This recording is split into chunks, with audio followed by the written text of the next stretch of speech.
So, hi and welcome to, we'll stop that right there, to this session.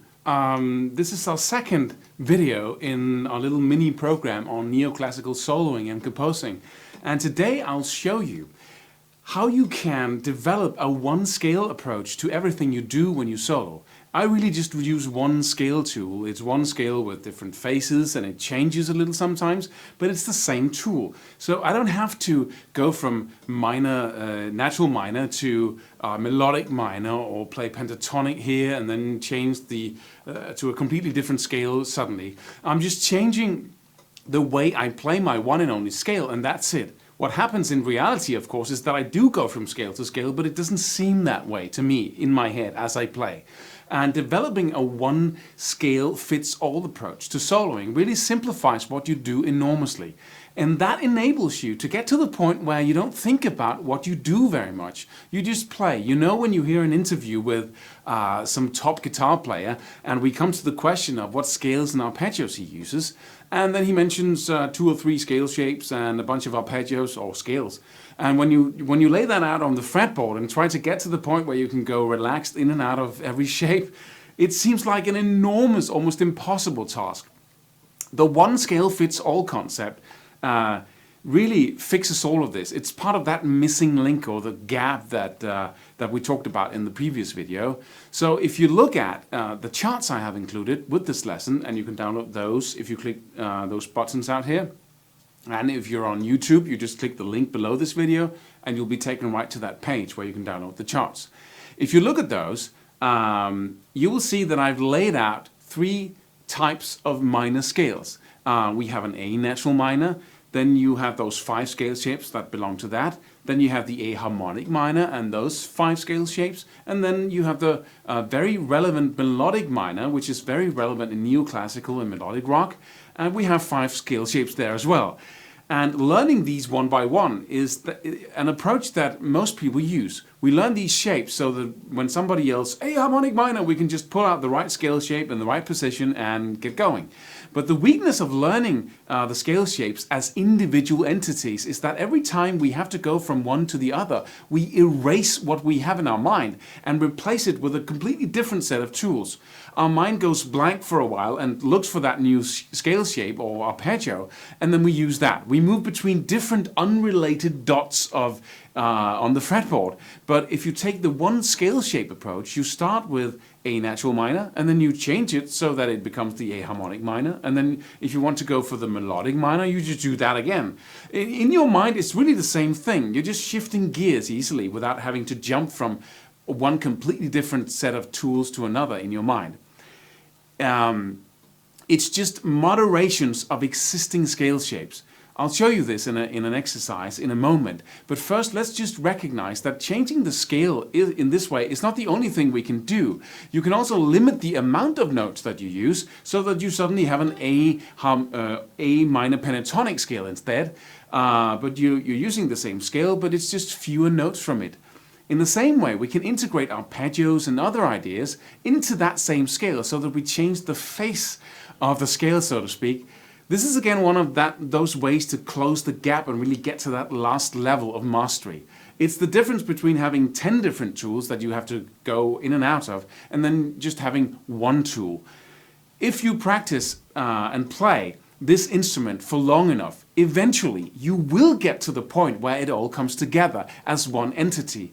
But instead of having to have 10 years of experience after you learned all the tools, let's practice integrating all these tools into one in a methodical and logical way. Doing this will get you there 10 times faster.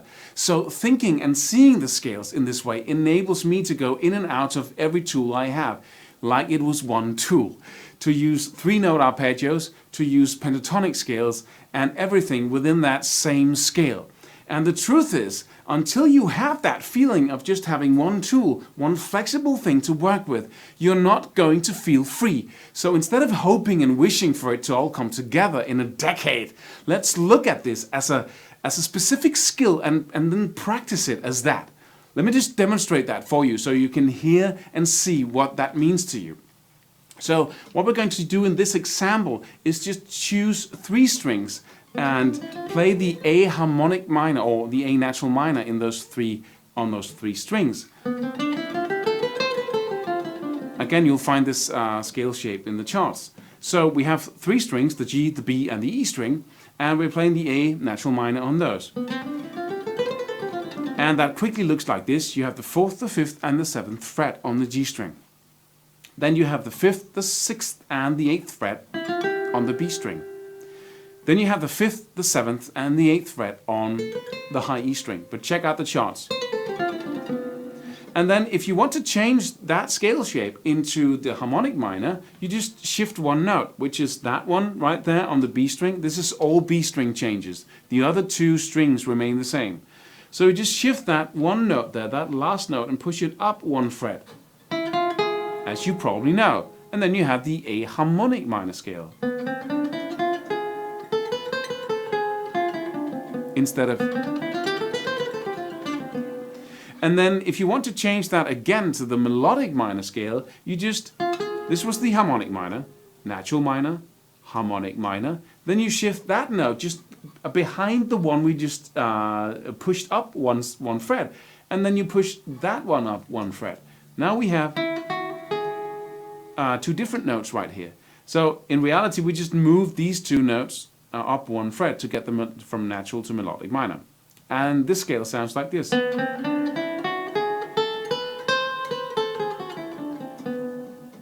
In classical music, we use this, or at least in Baroque music, we use this melodic minor scale going up, ascending. So we rarely go back, because that's more of a fusion jazz thing. So it's made for cadences, which is a concept we're going to get back to. And so that's really what it's used for. But it's very useful, and you can improvise with it and have it... and then go from natural to harmonic, and then from harmonic to melodic.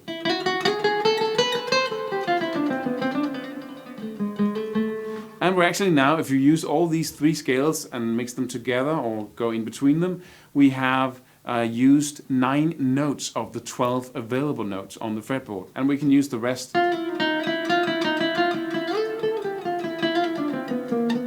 as well, which we will talk about in the program. But so let's just check out Johann Sebastian Bach's Bourrée, which uses all of these scales in one theme or song, and it sounds like this. I think you know that.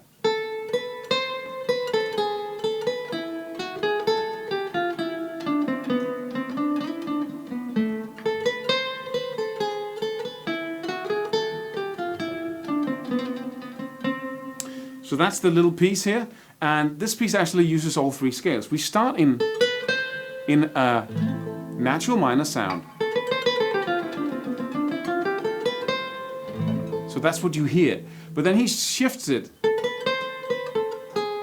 and by hitting that note there, that raised 7th, and then he changes the picture completely to harmonic minor.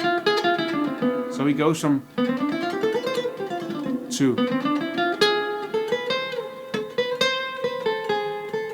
So we're still in harmonic minor now, but then he goes to melodic minor, which is melodic minor notes, as we played before. Natural, harmonic, melodic, back to natural, natural, harmonic, melodic, and natural again. So that's a very good example, and you can't do this in a solo if you don't have that string level control over these different scales. If you're using blocks or learning scale blocks, you cannot change from one scale block to another that fast and play just 2 notes from melodic minor, go right back into natural minor and into harmonic minor, and so on. You simply don't have that choice. So with the one scale approach, you can really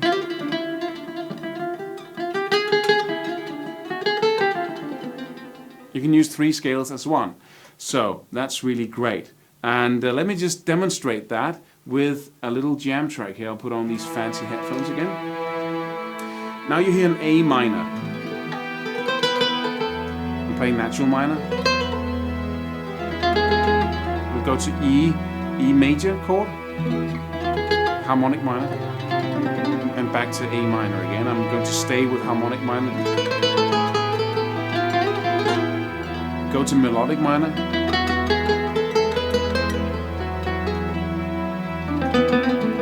Natural minor.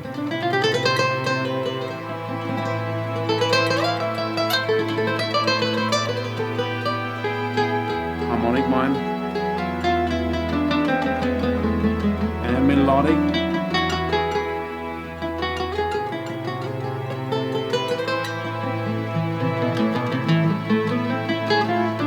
Harmonic, natural.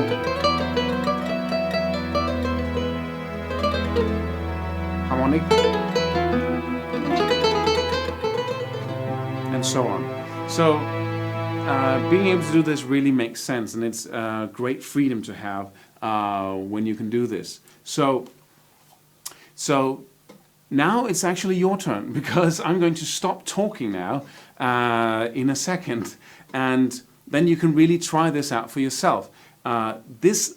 This part of you doing it is the most important of this video, because if you just listen to what I say, nothing will really happen other than you've been entertained for a couple of minutes.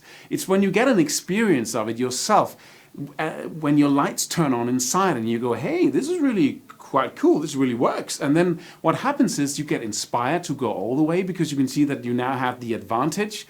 You can sense that you have a strategy that works, and that will take you to that final destination of freedom and control, because you can do it in a little place on the neck. Now it's not a mental concept anymore. Before it was, perhaps, and a mental concept can make sense or it can't make sense, but when you do this tiny exercise for a couple of minutes each day, for a week, and you begin to see what it means to you, and that's when you really get that powerful feeling that you can really do this. And that's what we want. If you have this little part of the scale shape down, and you can go from scale to scale like this completely effortlessly in a week or even a day perhaps, then why not do all the other half of that scale shape and down here on those 3 scales? And if it's that easy to do too, then why not do all the other shapes as well? So when it's easy to do it in one spot, then doing the whole fretboard is also easy, right? Because it's just more of what is easy. In the Neoclassical Academy program, I'm not just going to give you all the fundamental scales and arpeggio tools you need to play any song in this style. I'm also going to train you in integrating all these tools into one tool, and I have marked out a path for you so that you can first begin to figure out what level you are on right now, because then you can also take the next step. And then you can just take one step and then take another step and then a couple of steps again. And these steps are as easy as the one you have taken right now, as this little thing here. And I'm going to guide you through the practice sessions with a jam track in the background. We'll be jamming our way to this skill. And I've also included a training tool that will make sure that you can hear when to use what tool, when to use what arpeggio or a scale shape or scale. And so you can really control that part of it. When to go from natural minor to harmonic minor, when to go from natural minor to Phrygian sharp 3, when to suddenly break out into the blues scale and so on, so that you not only have your one scale that fits all tool, but you're also able to know when exactly to use what version of that one scale. Or let me be specific here. If you do the simple, enjoyable exercises to the jam tracks for just 10 to 15 minutes each day, you will very quickly get to the point where it's almost impossible for you not to use the right tool, the right scale, the right arpeggio. Because as soon as you feel that, or you sense that chord in the background change, you feel a habitual urge to just follow it with the right tool and change the tool you're using so it fits the music. I've designed a systematic, simple process of jam track guided exercises that are guaranteed to take you to that point. Guaranteed. And all you have to do is just use the jam track exercises and the one scale system at the level you are at the moment. Everyone can do these exercises, no matter if you're a beginner or a pro, but even if you don't sign up for these lessons, Start integrating your tools into one. Start thinking in one tool instead of 10 or 20. Make sure that you think in integration every time you learn a new thing, and then use the practice routine and the jam track that comes with this video. Now go download the PDF and the jam track and have fun with this concept. If you're already on my website, you'll find the buttons right there. If you're not, then click the link beneath this video on YouTube and you'll go to that page right away. No email required. It's just free. In the next video, we're going to look at sequencing, which is, again, a skill that isn't taught anywhere as far as I know. It's a skill that will help you become a great composer in any style of music. It will help you develop your own style of playing, and it will make it easy for you to compose neoclassical pieces and great songs. So don't miss out. And of course, you're very welcome to ask any questions you like on my website, just below the video. Or if you're on YouTube, you can just do that there, but there's not enough space for me to really answer you thoroughly. So go to my website and see you soon. Bye.